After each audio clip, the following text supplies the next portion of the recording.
answer your questions for you guys.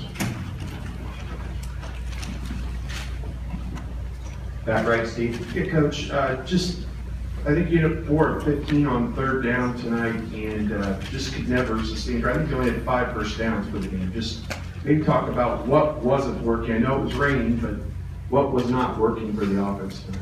Yeah, we lost line of scrimmage, and obviously started loading up the box in those kind of situations, and the passing game was just was not there. I think we may have had a couple opportunities, but it just was obviously tough conditions to throw the ball. But we tried inside outside, and we just they beat us at the line of scrimmage, and we were unable to execute the throw game. So that was a very poor performance. Back left over there, Austin. Urban, can you pinpoint anything that might have caused those issues in the passing game? It seemed like early with the weather, you guys didn't even want to take many shots. Yeah, that was either side was tough. They had a couple of fades, I think, on us, but for the most part, it was tough sledding to throw the ball. We tried a little bit, and anyway, Braxton, I think, come clean on one, and it hasn't been a smooth run really most of the year, and so we have to get some things fixed. Over to the right here, Tim. Urban, how limited was Ezekiel Elliott with that leg problem, and was that a problem at all for him? No, he was fine. That was earlier in the week, and he practiced Thursday, and he's a warrior. Just so many people at the line of scrimmage. He couldn't control it. What did you tell your team post game here? I mean, about what still lies in front of you? We got the rivalry coming up. We got it's easy to lead when everything's going well, and you won a bunch of games in a row.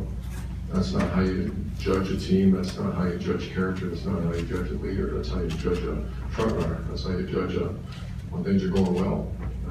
It's been hit right in the gut. Zeke actually said a few words down there, and I love these guys, and we'll come back and do the best we can next week. I get better. Right here, Bill. Did you in any way foresee this kind of performance? And in terms of the conservative play calling, again, the weather was a factor, but are you content with the way the game was called? The play calling, conservative play No, calling? I was not content. Back row left there, Clay. Coach Cook doesn't play, they go with the backups. In essence, does it help them to run the option instead of a guy who's Well, they just ran Q run, and obviously I don't know if they would have done that on Cook, but it was not a throwing type day. It would have been tough to execute the throw game even with Connor Cook, but I mean, they did it well. They ran that quarterback a lot. Far left over there, Doug. Urban, you said as far as the play calling, you weren't content. What can you do during the game if you're not content with it? Was there more you could have done yourself to try to switch things up? Well, I call a lot of plays anyways, so you point right here, and have to do better. Yeah, we did very conservative. Seemed like we were backed up a lot, and then I thought we had a good positioning when we downed the ball on the 3-yard line in the fourth quarter. And then they knocked it out and put us back there. And we tried to take a shot, and then your second 10, stop the clock. And then you try to punt with that driving wind in your face, and it was tough. And they get the ball on the 40-yard line. Obviously, you see how the game ended. So it was kind of that game I can't stand. Those are tough to watch now and tough to be a part of when you start playing field position like that. Been a couple situations in my career where you're in a blizzard, it wasn't a blizzard, but it was a tough situation. And once again, I felt decent when we pinned them in the 3-yard line, played good defense to stop them, and you might get that ball in your midfield to go try to win the game.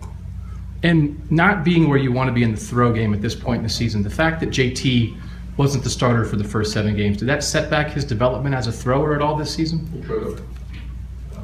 And I'm going to try to sit and evaluate everything, and there could be a lot of reasons. Second row left, Kevin. Coach, you guys had a couple offsides penalties, one on the 4th and 8, and then 3rd and long. How demoralizing was that to put them in a really, manageable situation to pick up the first down? We had 3 of them. It's a tough situation. 4th and 8 is much different than 4th and 3.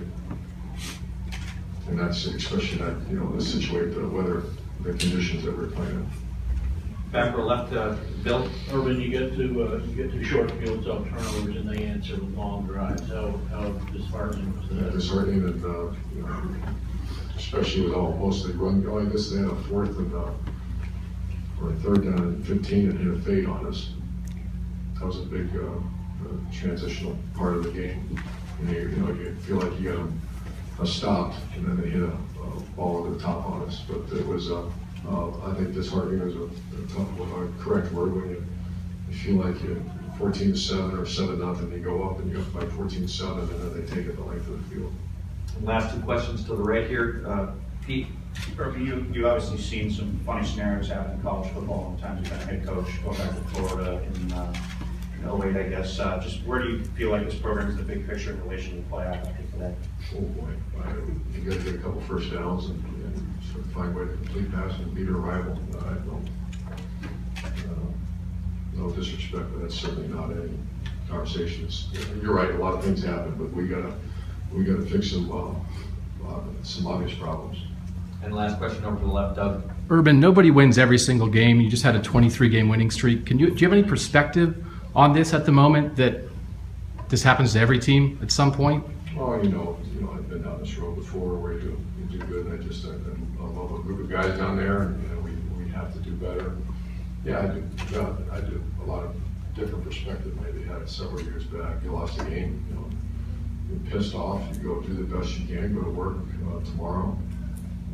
I did challenge the leaders, challenge our coaches that once again to run out of the tunnel first when you're, as you said, the 23 or 30 or whatever it was win streak. It doesn't take a whole lot of courage to do that. It takes a lot of courage to show up Sunday ready to go beat a good team up north.